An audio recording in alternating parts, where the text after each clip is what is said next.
এজন জনপ্ৰতিনিধিক বিচাৰি হাহাকাৰ এখন গাঁৱৰ বাইদেউসকলৰ। গাঁওখন হৈছে ৰহা সমষ্টিৰ অন্তৰ্গত নিজনাৰীকলি আদৰ্শ গাঁও।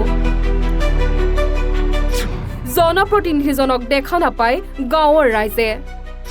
নিৰ্বাচনৰ সময়ত বাইদেউ পেহিদেউ বুলি ভোট বিচাৰি ঠিকেই আহে, কিন্তু নিৰ্বাচনৰ পাছত পাহৰিলে বাইদেউ আৰু পেহিদেউসকলক। এটা সমষ্টি, এখন গাঁও, এটা পথ, এজন জনপ্ৰতিনিধি। জনপ্ৰতিনিধিজনক দেখা নাপায় সমষ্টিটোৰ এখন গাঁৱৰ লোকে। এতিয়া জনপ্ৰতিনিধিজনক বিচাৰি ফুৰিছে গাঁওখনৰ বাইদেউ আৰু পেহিদেউসকলে। হয়, আপুনি ঠিকেই শুনিছে, এটা সমষ্টিৰ এজন জনপ্ৰতিনিধিক বিচাৰি ফুৰিছে এখন গাঁৱৰ লোকে। গাঁওখন হৈছে ৰহা সমষ্টিৰ অন্তৰ্গত নিজনাৰীকলি আদৰ্শ গাঁও। জনপ্ৰতিনিধিয়ে এতিয়া বাইদেউ পেহিদেউসকলক পাহৰি পেলালে। কোন সেইজন জনপ্ৰতিনিধি? সেইজন জনপ্ৰতিনিধি হৈছে ৰহা সমষ্টিৰ বিধায়ক শশীকান্ত দাস। নিৰ্বাচনৰ সময়ত হলে বাইদেউ পেহিদেউ বুলি মিঠা মিঠা কথাৰে ভোট বিচাৰি অহা বিধায়ক শশীকান্ত দাসে নিৰ্বাচনৰ পাছত পাহৰি পেলালে ৰহা সমষ্টিৰ নিজনাৰীকলি আদৰ্শ গাঁৱৰ বাইদেউ পেহিদেউসকলক। এই কথা আমি কোৱা নাই। এতিয়া বাইদেউ পেহিদেউসকলৰ এলাই এঠানি অৱস্থা, কাৰণ গাঁওখনৰ পথটো একেবাৰে বেয়া অৱস্থা। ঠিকাদাৰে অলপ কাম কৰি আধাতে সামৰি থোৱাত এতিয়া দুৰ্ভোগ ভুগিবলগীয়া হৈছে অঞ্চলটোৰ ৰাইজে। পথত খোজ দিব নোৱাৰা অৱস্থা। যেনিয়ে চাই তেনিয়েই কেৱল বোকা আৰু বোকা। ছাত্ৰ ছাত্ৰীয়ে বিদ্যালয়লৈ যাব নোৱাৰে, চিকিৎসালয়লৈ ৰোগীক নিব নোৱাৰে, কোনো কলৈকো যাব নোৱাৰা এক অৱস্থা।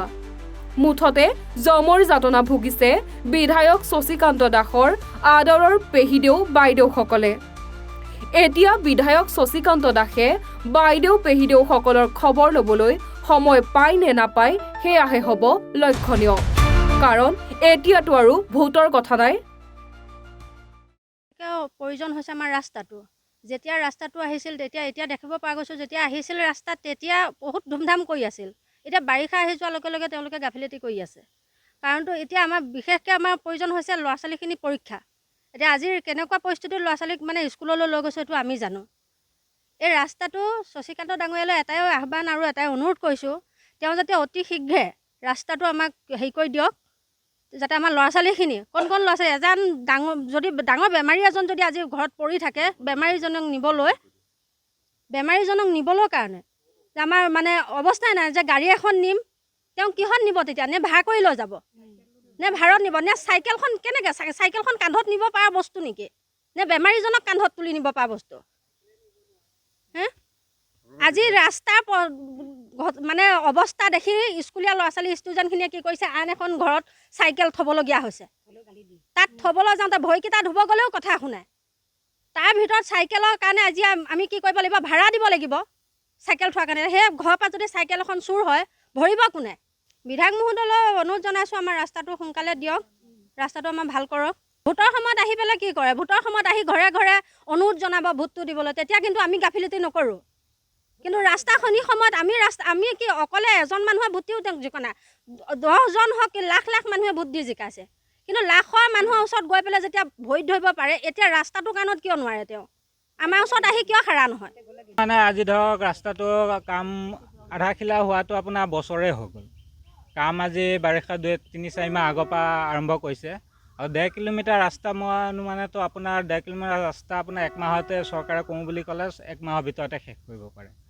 কাৰণ ঠিকাদাৰৰ গাফিলতিৰ কাৰণে আজি বহুত কাম পিছুৱাই গৈছে। আজি মাটিখিনি আপোনাৰ অলপ অতি তৈয়াৰ কৰি পেলালে, তাৰপিছত ৰাবিছ আপোনাৰ এমাহ 10 দিন 15 দিনৰ মূৰে এগাড়ী আহি পেলালে, মুঠ 4 গাড়ীমান ৰাবিছ পেলালে। তাৰপিছত এতিয়ালৈকে আপোনাৰ কোনো খবৰেই নাই।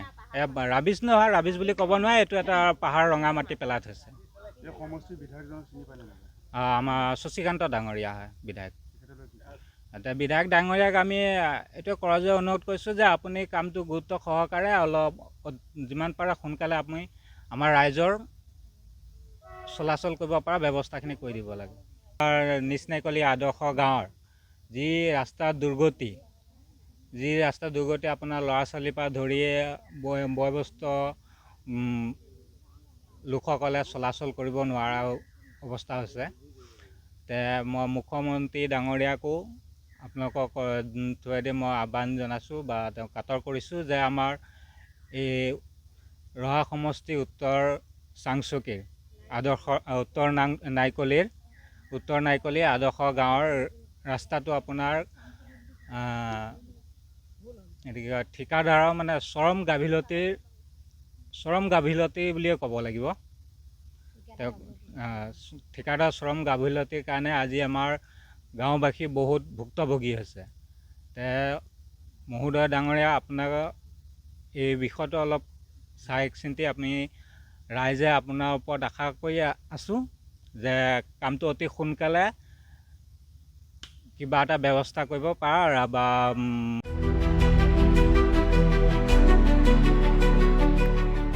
কামপুৰৰ পৰা নৱজ্যোতি লস্কৰৰ ৰিপৰ্ট, এনি ভাৰত 24।